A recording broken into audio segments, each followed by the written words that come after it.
Good morning, everybody, and welcome to the next episode, the next live session of the Swiss Recruitment Journeys. Good morning, Maurice. Morning. Good morning. Thanks a lot for joining us today. My pleasure, Lee. Thanks for having me. As always.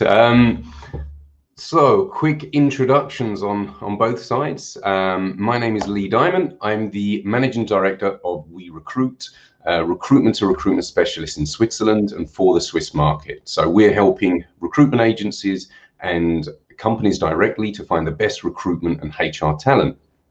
And my goal is to be a positive promoter of recruiters and recruitment in general.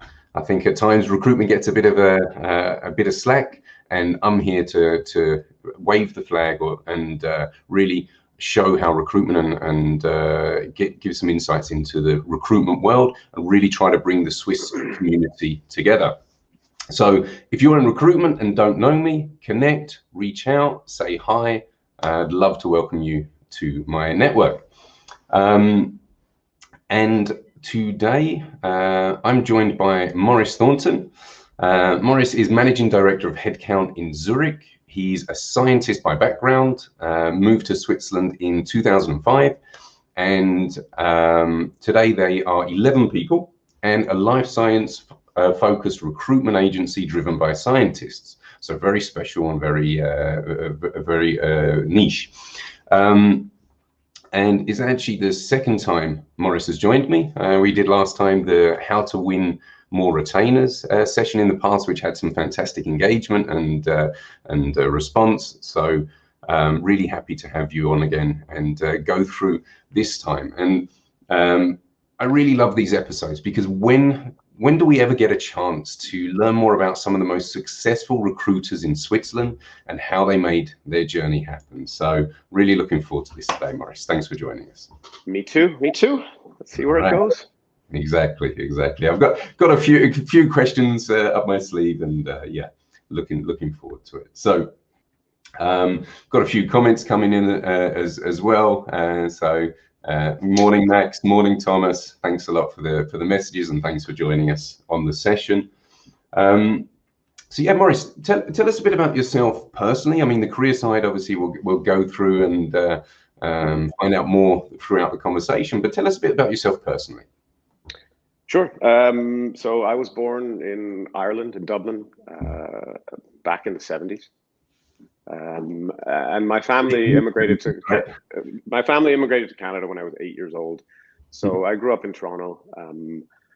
My formative years were spent in Canada. Actually, we were just discussing this morning, how do you feel more, Irish, Canadian, or Swiss? And my formative years were spent in Canada, playing ice hockey and freezing in the winter. So probably, yeah, I mean, that was a big part of my childhood. And ultimately, I completed my studies at the University of Toronto in toxicology. After that, via, I'd say Southeast Asia, I ended up here in Switzerland and been here ever since. I fell in love with Zurich right away. The first time I came here, I thought, wow, I mean, this place seems amazing to me. Still does. I'm still fascinated with it all the time. I live in Zurich with my family. So I've got a wife and two kids. And yeah, I mean, spare time is actually, I don't really have spare time. But when I can, I still love to get on the ice rink and play a little bit of hockey where possible. And of course, I'm a social guy, so just meeting friends. I mean, that's my life. All right. And to answer the question that you were talking about this morning, do you feel more Canadian, Irish, or Swiss? I think it's back to the formative years, like Canada, probably. I mean, Irish by the roots. There's still a lot of traditions that I uphold as an Irish person. But I'd say I'd probably identify more as Canadian. But even I've lived the longest of anywhere in Switzerland, funnily enough. Yeah. But I guess those earlier years and teenage and the time that really kind of grounds you as a person and when you talk about roots, that was in Canada, right? So in Toronto. Yeah. I'd probably say that. Yeah. Okay. So I mean, jumping right in then, talking about being younger, being in Canada and Ireland. what did you want to be when you were young, before recruitment even became a topic in the world that you knew about? What did you want to be? I always wanted to be a recruiter, since my earliest memories. You're a liar. Well, I mean, my dad was pretty into F1. I always thought that'd be a pretty cool job to drive an F1 car. And as I got more into ice hockey, it was I wanted to be a hockey player. But, reality kind of sets in at the age of 14, 15, and either you're making a massive, massive commitment to try and do something. Honestly, I didn't really want to, and nor was I good enough. But I really took to science. Like, I understood science and math at an early age, and these things just made sense to me. I mean, I was not very good in like geography or history or English because it was all so fuzzy, but you couldn't be wrong. If you did math and you got it right, you got it right. And that made a lot of sense to me. And I was pretty fascinated by chemistry just in everyday life. I trying to figure out why things are the way they are, why they feel the way they feel, why do they react the way they react when you put them together. And I was really interested in that. And so, I wanted to be a scientist. I wanted to do research and discover more about the world. So that was kind of probably from 13, 14, that's the direction I kind of knew I wanted to take. And that was kind of the earlier part of your career, right?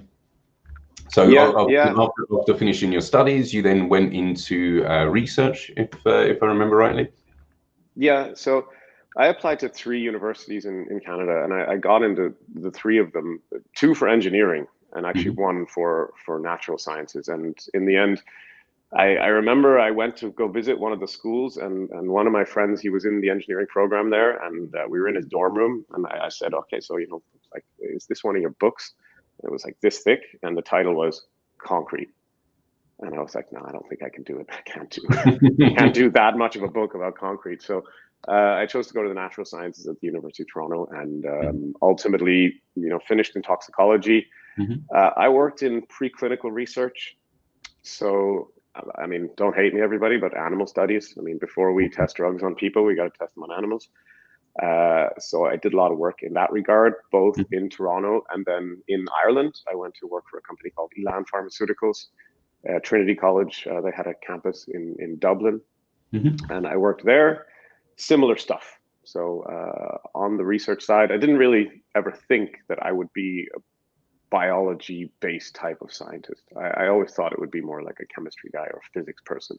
But this is what really interested me, was more how things interact with your body and can cause behaviors or illnesses or make people better. And that really became kind of the center of my attention at that point. Okay. And so then how did that kind of scientific and research journey kind of then transition to recruitment? I mean, how did you even go from there to recruitment? Quite different. So after a while in research, I was a little bit disillusioned with the industry, to be honest. I wasn't sure that, was pharma doing good or bad or what. But actually, upon further reflection, I have to say, I mean, the industry has done amazing things for humankind, and I really believe that 1,000%.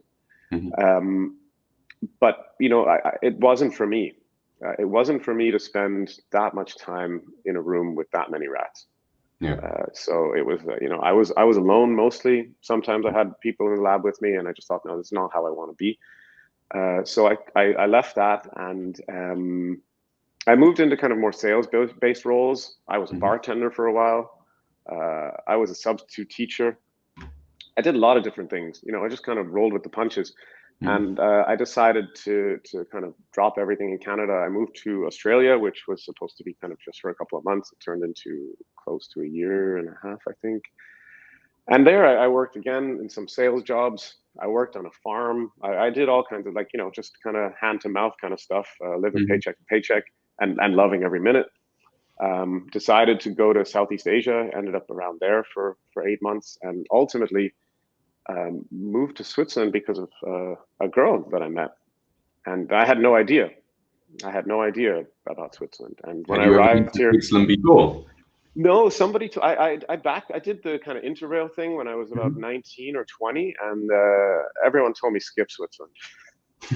It's too expensive and it's boring. Yeah. So I was kind of close. I was in Munich, and somebody said, "No, don't bother with Zurich.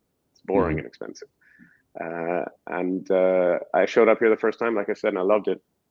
And I thought that I would work in pharma sales. Like that was kind of the plan. I would go into pharmaceutical sales here. Until somebody told me, "Hey, but you don't speak German. Like, how are you going to sell anything to the Swiss doctors if you're not speaking the local language?" Which was a bit of an eye opener.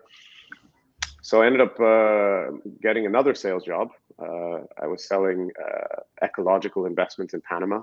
This didn't turn out to be the most on the level company. And then a friend of mine, he went to Michael Page and he got a job there, and he told me, "Yeah, come and work here." And I said, "Yeah, I mean, no, like I'm not an HR person. I don't want to work in HR." And in the end, I said, "Okay, well, let's give it a try."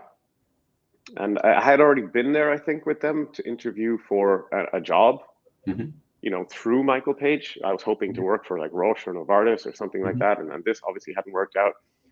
And I was back in then and interviewed with quite a few people at Michael Page. And ultimately, a guy named Danny Hiscott took me on his team.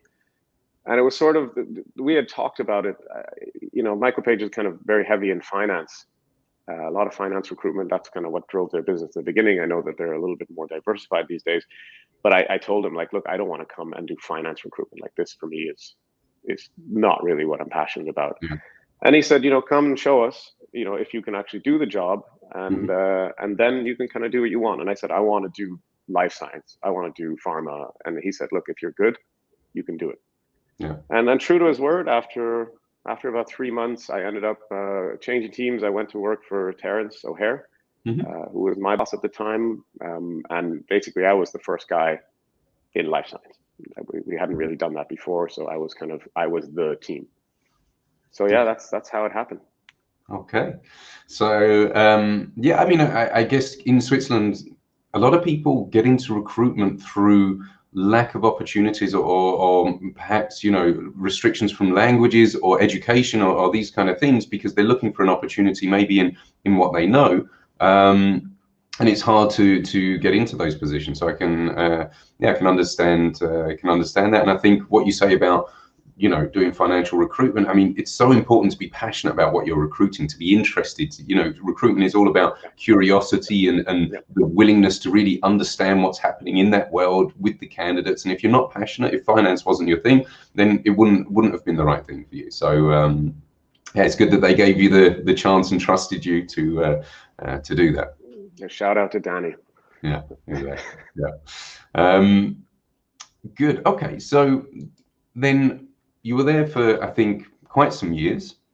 Almost 3 years. Yeah. Build up a team. How many people were in the team in the end there? I think we were about 10 at the time of my departure. Yeah, we had both kind of a medical device and a pharma team. Okay. And then following that, was it a straight jump into the internal recruitment position? Or was there anything? Yeah. Well, look, I mean, just to be the way that it ended with Michael Page was kind of a difference in views. I mean, it's a great company. I had a fantastic time there. I made lifelong friends from that job, and I learned so much. But in the end, we kind of had divergent views on how the business should be done, and it's just a different business model. And I didn't really see it at the time. But it's only when you're kind of outside of it that you see, hey, actually that works, and that's a model, and then that makes a lot of sense. But I didn't really agree with it at the time, or I reached a point where I didn't, and we parted ways. Amicable, everybody was friends, no issues. And actually, it was a guy at Michael Page in Geneva, Rafi Asio, who called me up and said, hey, I know you left, but we got this job down here in Geneva, and I think you'd be perfect fit. I was like, okay. So I went to the interview, and I thought, cool. I mean, it's something new. It was a company called the Global Fund, and they were basically part of the WHO, which split off. And they basically, they could only take so many people with them. So they had this whole org chart, which was empty. And they kind of sat in the interview, and they said, we need someone to fill it. And so I took it. And funny enough, after a little while, Rafi, who recruited me into the position, called me up and said, "Yeah, I'm leaving Michael Page too." And I said, "Well, look, come here and work here." Then he came to work there, and another guy who had actually originally got me into Michael Page in Zurich, he came down there to work. So there was the three of us in our little office there in Geneva, and we had a blast. We had such a good time there. And I mean, interesting to work in such a like an NGO. It's very different pace than I was used to. I mean, still busy. We were extremely busy, but just the way of working was quite different. And again, I enjoyed it. It was a contract for 3 months, but it turned into over a year. I don't remember until Amgen called. I don't know. I think I actually won't want to say, but I think it was also Michael Page that recruited me into Amgen. I'm pretty sure it was. Yeah, they were also looking for somebody to, and Amgen was a company that I had worked with while I was at Michael Page. And I always thought, man, I'd love to work there. Like, that's such a cool company. So innovative and, you know, kind of one of the first pioneers in biotechnology. And I couldn't believe that I was getting a call to go work there. So I was pretty nervous for the interview. But I met some really good people and we hit it off. And luckily enough, they offered me the job, and I kind of got it was my dream job at the time, was to go and work for that company doing recruitment, and I got it. And, you know, I was super excited. But yeah, I mean, be careful what you wish for, I guess. You know, it was also a great company, but again, a little bit, I missed, like, the up and down of agency recruitment is a little bit, I don't want to call it addictive, but I love the sales cycle. I love closing deals and really finding people. You know, when you put two things together, it really makes a lot of sense. There's a lot of reward in that, you know, a person and a company that really fit well, and you hopefully improve everyone's lives a little bit. And we did the same thing in-house, but I found that, you know, it wasn't as celebrated. You know, you're like, oh, I got this guy to sign, and people would be like, okay, good. That's your job. Yeah, and there was no incentive to do it better in a way. Like, I mean, it's a cash incentive in agency business, right? And there's also recognition. You know, lots of companies have, I don't know, bells and all these kinds of things, which focuses the attention on the people who are very good at the job. And not that I needed, you know, I didn't need reinforcement from outside, but I think that that's one of the reasons why people leave jobs, is that they don't get recognition, or they don't get, you know, people are busting their ass sometimes 10 hours a day, and, you know, they do something well, and it's not recognized. I think that that's one thing that's really kind of missing in corporate culture these days. And for me, I mean, again, when I was there for a contract role at Amgen, and one of the guys in my team, he was permanent. He chose to leave, and they asked me if I would take the permanent job. But at that time, I would have probably stayed at Amgen for sure. But I had committed personally to my girlfriend at the time that we would take sabbatical, so we would take a year off. So actually, she had already resigned from her job when they offered me the perm role, and she said, "Come on, man! Like, come on! You said you were going to do this." Yeah. So I had to go back in and tell them that they fully expected me to take the job, and I told them, "No, I'm sorry, I won't be able to take it on." Had to be a man of your word, and to do that. But then you went traveling. You spent, was it 7 months, or how long was it actually in the end? It was almost a year in total, I think. Yeah. No, it was less than that. Sorry. 7, 8 months. Yeah. 7 or 8 months. So yeah, I mean, we traveled the world together. I mean, through North America, through Southeast Asia and India, and we got engaged. So we got married eventually. And a part of that was for me to kind of step aside and think about, and I mean, we're so blessed that we have even the opportunity to do something like that, like, you know, to just take time off work. But we had saved some money, and, you know, it was something that I always wanted to do. I'd traveled a lot when I was younger, very similar kind of stuff, which I mentioned previously, like the interrailing and also a lot of backpacking. And I found that education, you know, school is one thing, but I never learned so much about people and culture and life itself as I did when I traveled. And I would encourage anybody who has the opportunity to do so to do it. And it was for me a time to kind of, where am I, what am I doing, and what do I want to do? And my own agency was always in the back of my mind. And I had thought about doing it before, going in-house, but I'd say that in-house experience was invaluable. It was actually my father who encouraged me. He said, go see the client side, go see how they work inside, and you're going to be so much better at your job if you understand it from the other side as well. And that turned out to be 100% true. Yeah. I think it also brings a lot of credibility, because you can understand and empathize and know where they're coming from.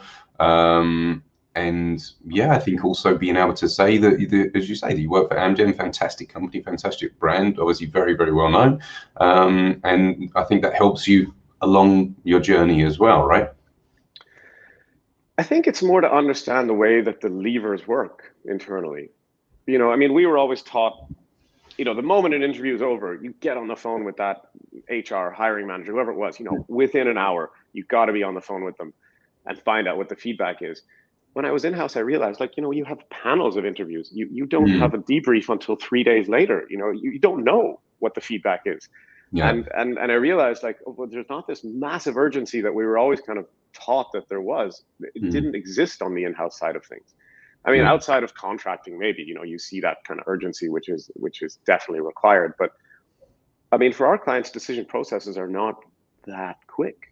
And so I realized, hey, I can just back off these people. You know, they don't need to hear from me right away. And kind of a less pressurized sort of approach, as opposed to I was used to. And that, along with countless other things. But it's more the way that things worked, who you needed to actually be speaking to, what makes sense for them to even work with us. You know, what do you actually want? Yeah. And, you know, I think a lot of people think, and I think we spoke about this last time, is that you got to sell on cost. And that was one of my learnings being a recruiter in-house. It's like, I didn't care if I had to pay you 5% more. If you brought me the best person, and I could go to a hiring manager and say, like, hey, look at this guy, you know, or versus this other one from another agency. This guy, he's not as good, but he's cheaper. And this guy's amazing, and he's going to cost you 5% more. Never did I hear from a hiring manager, yeah, I'll take the poorer candidate, please, for less money. You know, and that was one of the learnings I had, is that, you know, people they're not buying on price, they're buying on quality, or at least we were as a company. And Amgen, you know, the budgets were always reasonably good. I know that some clients, they don't have that kind of freedom with cash, and of course you need to negotiate lower rates. But yeah, I mean, the in-house was a really, really interesting journey for me, and in both instances. So then, you know, that comes, I guess, to nicely to the next question. You know, you were then traveling around the world. You had it in mind, potentially to start your own business, but why? Why did you say, I'm going to go out on my own? Why did you start Headcount? I mean, it was always working there a little bit, but I hadn't really made the decision solidly. And I arrived back and I kind of put feelers out and said, hey, you know, I'm back now. And I got contacted by a couple of different people for different types of roles. So 2 of them were actually in pharmaceutical companies, similar to where I had worked like previously at Amgen. And 2 of them were actually with UK-based recruitment agencies looking to open up offices in Switzerland. So I did all 4 interviews, and I concluded that, you know, I really didn't want to go back in-house. And then when I was speaking to these agencies, I realized that I'm basically opening up my entire network and all the work that I'm going to do to somebody else and get, like, not paid for it, kind of. Like, I would have been paid okay, but, you know, hey, why not take the risk and just do it myself? And my reasoning behind it was that I thought that it could be done better. I just thought it could be done differently. And there's no better. There's no, you know, everyone's got a different model. You know, revenue is revenue in the end. But for me, what was kind of important was that it was just done properly. And you know, that's, as you said at the start of the show, is that, you know, recruiters don't always have the best reputation. And I just wanted to be a recruiter that had a good reputation. And I don't think it's that difficult. It's more just following up with what you say you're going to do.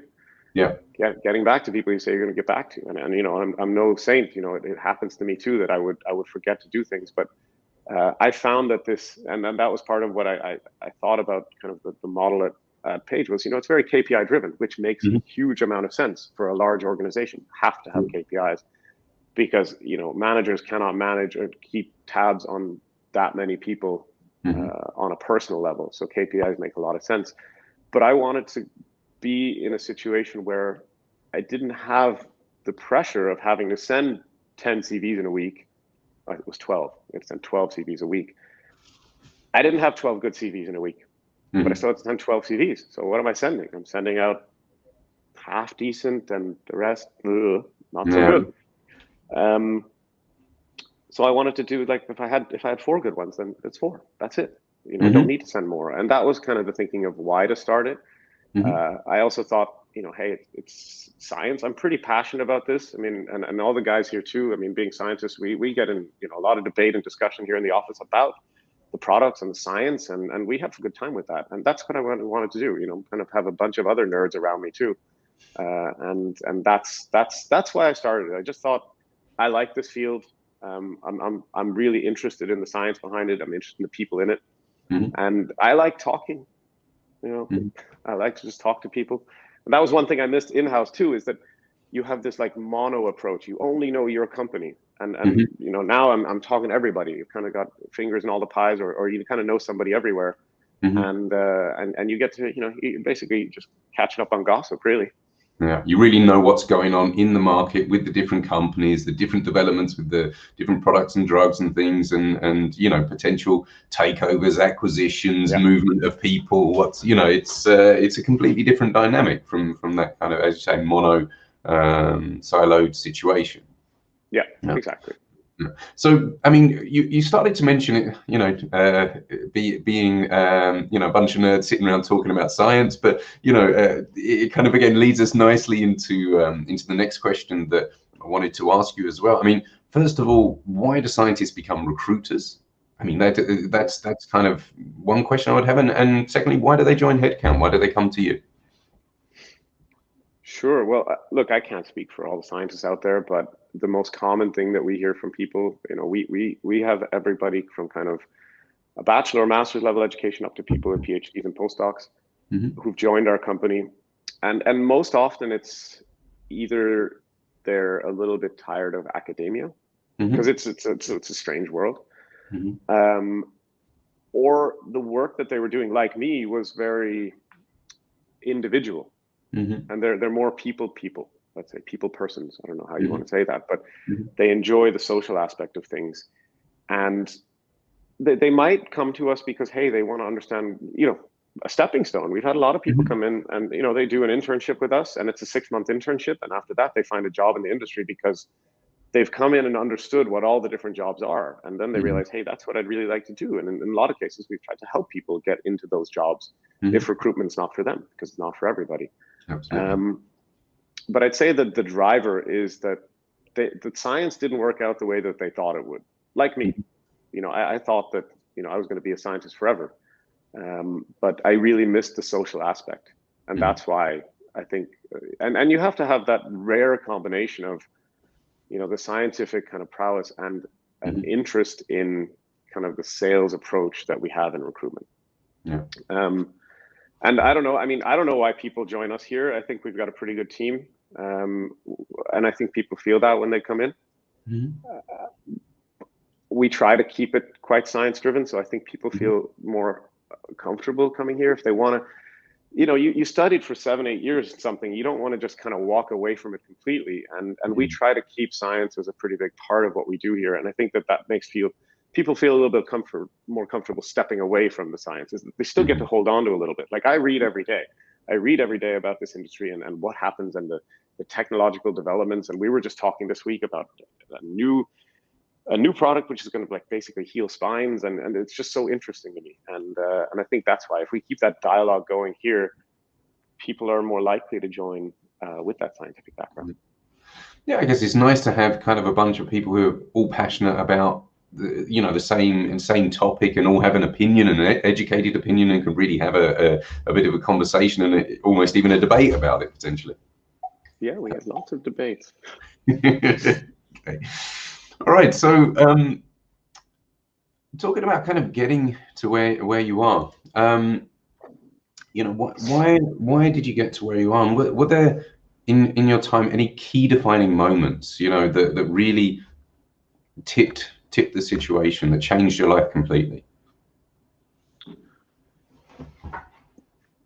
When I was in Kuala Lumpur, I was staying in a hostel, Hmm. and one of the guys I was kind of traveling with for the past week, he woke me up and said, "Hey, it's too hot here. We want to go to the Highlands, like where it's cooler." And I had no plan. And he said, "Bus leaves in 30 minutes." And I was like, kind of rolled around in bed for 5 more minutes and thought, "No, I'll just stay here." And in the end, I said, "Nah, you know what? I'll go. So I grabbed all my stuff and just ran out and met him at the bus, and we went. And actually, this is where I ended up meeting uh, a lady who ultimately brought me to Switzerland. And I've often thought, like, what would my life be like if I stayed in bed that morning? And it's the stuff you never ever know, like what decision is going to change your life. Mm. I often think back to that moment as like it was completely defining in my life, and it was so mundane at the same time. Mm. Will I get up and get the bus or not?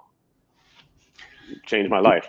Yeah, depends on how much you partied the night before. We were at the F1 race the day before. Okay. So nothing too heavy, but it was just I was enjoying Kuala Lumpur. I didn't really want to leave, but I thought, hey, let's go see something new. And that was, like I said, I don't know where I would be today or what my life would be like. Who knows? Maybe I would have stayed in Kuala Lumpur and I don't know, got stabbed in a back alley the next day. I don't know. But that's how life worked out. To what got me where I mean, that's not the thing that got me where I am, I guess. It was coming back from that world trip and walking into the Handelsregister for the first time and saying, like, I'm registering my company now, and I'm paying the money, and I'm committing to do this. And I was a little scared. I got to admit, like you always think, am I doing the right thing? Yeah. Is this the right thing for me? Is this going to work out? I don't know. Yeah. But I'd say if anybody's kind of on the fence, do it. Yeah. Because you're gonna spend all the time thinking, like, what if I did?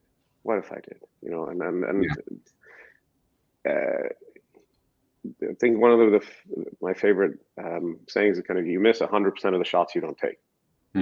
And it's 100% true. If you don't try, you'll never know. And that, I think, for me was defining moment of like, and I got the letter the next day with my company name, that it was a company now. I had a company for the first time in my life. And that was pretty defining. And for me, then, there was kind of no option to fail. Yeah.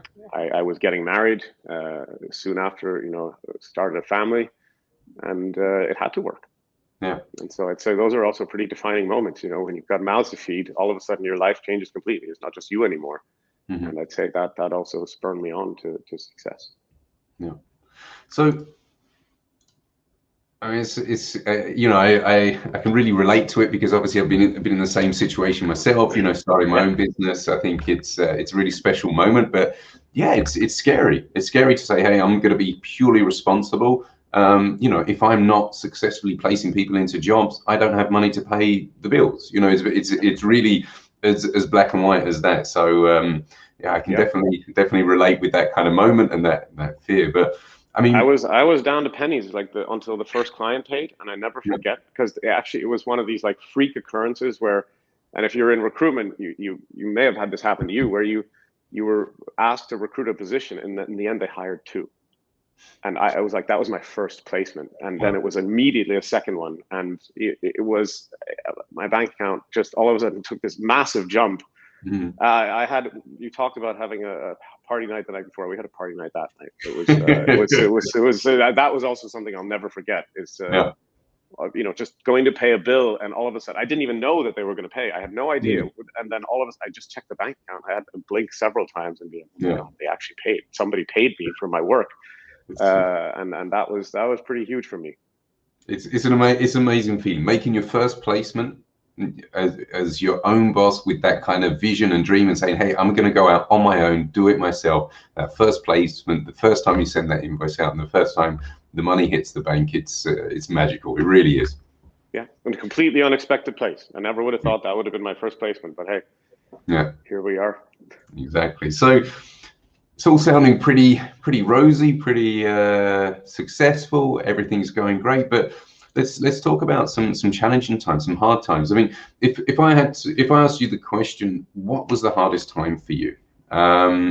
What's the first thing that jumps to your mind?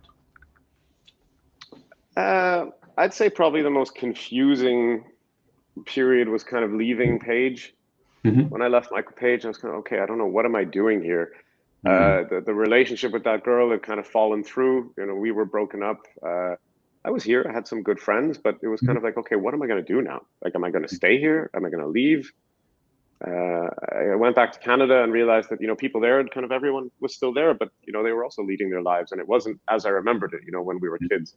And so that was a difficult time. Starting out, you know, it was always tough.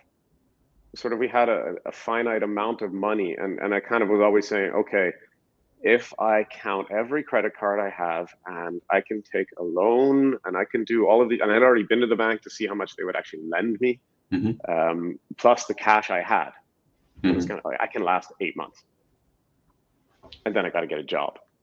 Yeah. And I think it was 6 months until we placed the first time.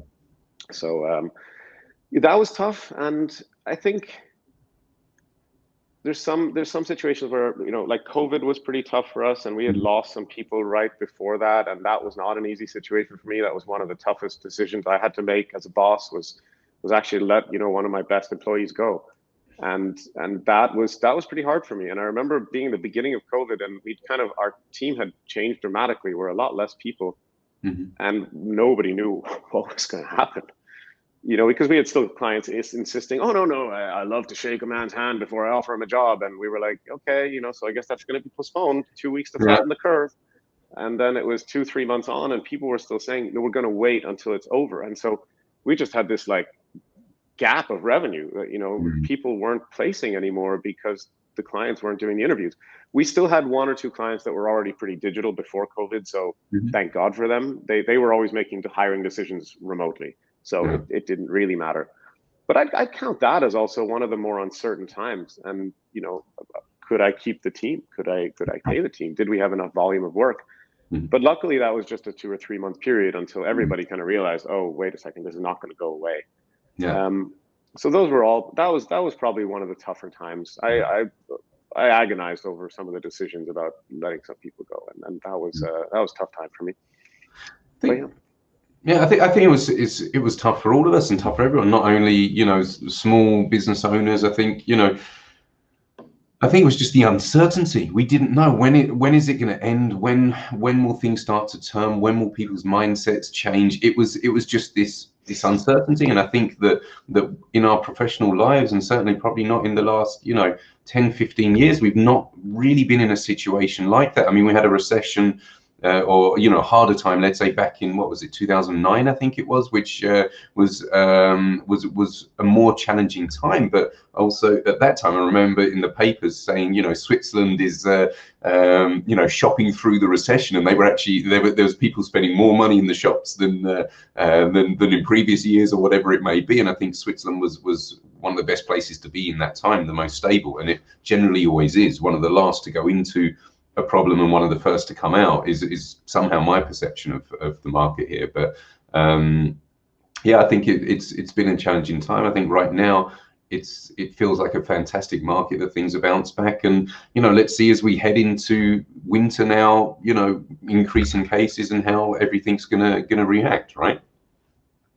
Well, yeah, I'm pretty sure. Well, I just read Austria this morning is going to go total lockdown on Monday. So usually as one goes and the rest follows. So that's you know, fingers crossed. But I'm just happy that, you know, we recruit a lot in the digital space within pharma. And as one guy put it to me, you know, the tide went out and you realized, you know, who had their pants up and who had their pants down in the industry. And luckily now everybody's kind of come to the realization that, you know, I don't need to shake someone's hand. We've all seen that remote working works. So I don't think, even if we go into a lockdown or whatever measures are going to be taken, that it's really going to affect the way that we're working. I mean, we feel busier than ever, and I hear that from a lot of other recruiters right now, is that the market is busy. There's a lot of hiring going on, a lot of movement. I mean, it might not always be positive. You know, I was at a dinner last night, and we were kind of discussing how, you know, my former company, Amgen, is going to move some jobs out of Switzerland, which, you know, that's fluctuation. And as recruiters, it doesn't matter. I mean, downsize, upsize, it's all good for us because people move. If companies are closing, we've got great candidates. If companies are opening, we need great candidates. So it's movement is good. Yeah. Yeah. Okay. Good. So, coming from the hardest time, let's talk about maybe your proudest moment, the best time. Man, that's my kids. You know, like I'll start crying or something. But no, having my kids probably my proudest moment. Like, it doesn't take much to do it. All I just have to be a human male. Who meets a human female. It's not like the greatest accomplishment in the world. It's not something that you need to study for or that you need to, you know, have a ton of life experience to do. But it's still something that, you know, makes me very proud. And I'm proud of them every day. I guess from a business point of view, I don't know. It's hard to pinpoint one, but I'm always so proud of the people. Like, you see someone come in and people are scared. You know, it's hard to talk to people. It's hard to call somebody up and ask them for something. You know, you want to call a client and say, hey, you know, give me tens of thousands of francs to send you some pieces of paper. It's a weird ask, and a lot of people are you know, I've had people with their voice shaking, and I've had people even hang up the phone mid-call because they're so afraid. And then, you know, 6 months and a year later, you see these people and they're like different people completely. And I'm so proud when I see that. I think that's kind of why I do it now. It's great life skill to have, is to be able to speak to people and to be able to sell something, to be able to sell yourself. I mean, that's basically what life is trying to convince people why the thing that you think makes sense. And when I see people kind of make that switch, that's what makes me most proud. There's no specific one moment, but it's kind of when you realize, or you hear somebody on the phone and you hear the way they talk, or they're in a meeting with you and they do something that you just did not expect. And it's in a positive. And that, I think, for me is my proudest moments. Yeah. Okay. Well, I think, you know, becoming a father, there's not many things that can beat that, and you know, developing people and seeing them shine. I mean, it probably goes a little bit into our next question that I wanted to ask you, and you know, it's about leadership, about managing people. You know, other than kind of what you've said there, yeah, what jumps out to you? Why do you like to lead? Why do you like to manage people? I never said I like to manage people. Why do you do it? No. No. I do. I enjoy that. You're obviously good at it. Yeah. I mean, I think what I've come to the conclusion is over the years is that life is really about relationships. I mean, that's what it's all about. You know, why else are we kind of here? It's just to be with each other and to get along and love each other as much as we can and be good to one another. And I've had the benefit of having some really interesting and great people in my life that have taught me lots of things. And I think it's remiss of me not to try to pass that on. You know, I learned a thing or two. I mean, it doesn't mean it's right, but it worked for me. And if I don't try to teach other people those things, you stand on the shoulders of giants, right? That's what they've said about scientific achievement, is that, you know, no one scientist has ever figured it all out by themselves. You have knowledge from previous generations, which you then use to develop something new. And, you know, I'm not saying that I'm revolutionizing anything over here, but if I can help, you know, a couple of people either improve their work or their private life through the management that I do, then, you know, that's why I do it. That's for me. It's less about, you know, seeing them, you know, to develop in their business skills. I think it's really more of a life thing, because I think that this job is interchangeable with your life, you know, and it really changes kind of the way that you see things and how to approach a situation or how to diffuse something. You know, if you understand how to, you know, the hardest thing in the world is to sell two things to two people at the same time. Like, I mean, you know, we always say the thing is, you know, if I sell you, you know, these AirPods, the AirPods can't say no. But when I'm trying to introduce somebody to a client, you know, and the client's like, I love her, but yeah, let's offer the top salary, blah, blah, blah, blah. And then the person turns around and says no. And if you can learn to kind of bring these two parties slowly together, I don't know, you know, I mean, I know, you know, every recruiter out there watching this knows when you have two people starting out like this, like they're so far apart from one another, and in the end, when you can get them to kind of see eye to eye to agree on something, this for me is so cool. Yeah. And if you can do that in this job, imagine, I mean, you can do it with your spouse or your parents or whatever. Like, you know, you can be far apart on a lot of things, and if you know how to kind of come together and see eye to eye, I think it's a beautiful life skill. And the same goes for a lot of different sales jobs, but none are like this. There's no other sales job where the product can say no. Yeah, exactly. That has its own opinion, and exactly. And that's kind of why I love this job, because, you know, it's, again, like I said, it's about people and understanding their point of view. And really, that's one thing I admit in the past I was guilty of in my early days as a recruiter, was commoditizing people. You know, I just thought, hey, well, this guy's going to get 20% increase on his salary, he'll take the job. But I never thought about him as like a person. You know, okay, well, yeah, he's going to have to work more hours and he's going to have to travel more, but 20% more cash, man, what's wrong with you? Why wouldn't you take that? And it was only when I started interviewing for jobs again that I realized, wait a second, I see the other side now. And now we are very, very focused on people's personal interests. And again, we talked about understanding levers, and I think that that's one thing these days, especially candidates have changed in the past 2 years. People understood that their personal lives, like they rediscovered their personal lives when they were all locked up with their families. And they realized that they, well, in most cases, like it. Talked to one or two who it didn't work out for so well, but going crazy. One guy, one of my clients, he was sent out of his house. It was basically after 3 weeks, his wife said, "Go back to the office. I love you, but go out." And now what people want has changed. You know, they don't necessarily go for the bigger package or the higher responsibility job. It's like, I had one lady earlier this year, it was February, and she had accepted an offer, and then she called me back and told me, no, I'm taking another job. And you know, you always hate when this happens.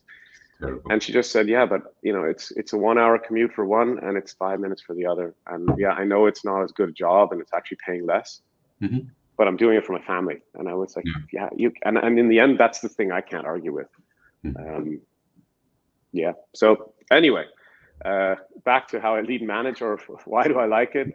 I know it's a bit of a run-on answer, and we kind of touched a lot of things there, but yeah. No, but I like it. I think, you know, there's a few things that resonated with me, you know, about, you know, when I managed people in the past, and I love the fact that as a manager and a leader, you can help somebody grow, which impacts so many areas of their life. You know, I remember I was had a young lady working for me who I would say, you know, was a little bit timid and shy, perhaps, you know, had never, I think, never lived on their own, was struggling a bit with their relationship, and through, you know, becoming more confident, gaining new skills, communication, sales, negotiation, things like that, becoming more successful, became more confident in herself, you know, developed herself massively in the workspace, which then reflected into her leaving her boyfriend who wasn't good for her, moved out to have her own place, to really, you know, blossom and flourish. And I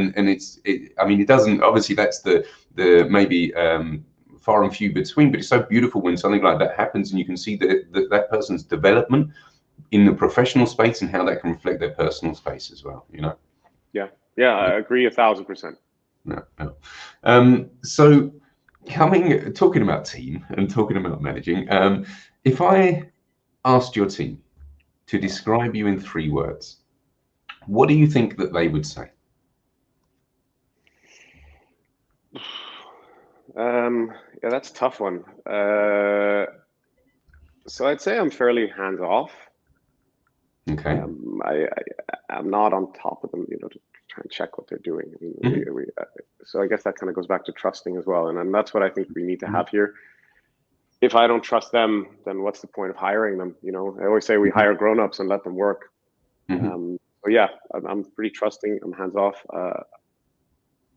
Fairly relaxed, and you know, we try to have an open environment here and not take ourselves too seriously, because I definitely don't. And then I'd say probably they know that I'm qualitative and ethical. I mean, I think that these are two things that everybody here knows, that if you're gonna do something, you got to first think, is this a high quality thing that I'm doing, and is it an ethical thing that I'm doing? And if you can't answer yes to both of those questions, then you don't do it. And so, although I've got kind of a relaxed atmosphere going on, or a relaxed demeanor about myself, I can very quickly also, not be relaxed if something like that happens. And, I can't ever blame people's mistakes. Everybody makes mistakes. That's what we're here to do. Absolutely. But if it's an intentionally bad action by somebody, it's something I can't tolerate. So I don't know, that's not really 3 words, but yeah. That's a million words. So trusting, qualitative, and hands off, trusting, hands off, qualitative, and whatever that middle one was. Oh yeah, relaxed. Okay. Well, you know what I'm going to say, don't you? No idea. I asked your team what would they to say and how would they describe you in 3 words. So let me jump on here and show you, and I'm going to be able to put it into a word cloud. So one of these diagrams, I even found a scientific word. Let me see if I can bring this in. Hold on. Here we go. Okay. Tell me, can you see that? Yeah. Let's see. Does it work better if I put it like this? No. Okay. So let's see here. We've got authentic. We've got witty, creative, inspiring, knowledgeable, leader, storyteller, caring, rewarding, fair, passionate. Where's the bad stuff? So let me show you that slide. You obviously bribed them, or maybe I don't know if you they all know they're going to get. Might come. No. As soon as I find out who says the bad stuff, I'm just going to start firing people. Exactly. They're out there in the next room. Better start worrying. Exactly. But there's some really nice words that they said, and I think that reflects a lot in how you talk about recruitment, how you talk about yourself, how you act as a leader, and you clearly kind of walk the talk in that sense. So there you go. Yeah. I can send it to you afterwards, that you can post it up or put it somewhere for sure. Okay, good. Hey, Maurice, that pretty much brings us to the end of the questions that I have lined up. We're almost at the hour mark. Maybe one last thing, when you look to the future, just from an outlook point of view, anything exciting going on? What's happening right now? Yeah, there's so much going on.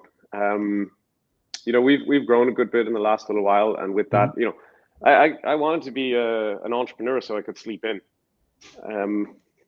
but I don't get to sleep in anymore, and I'm seem busier than ever.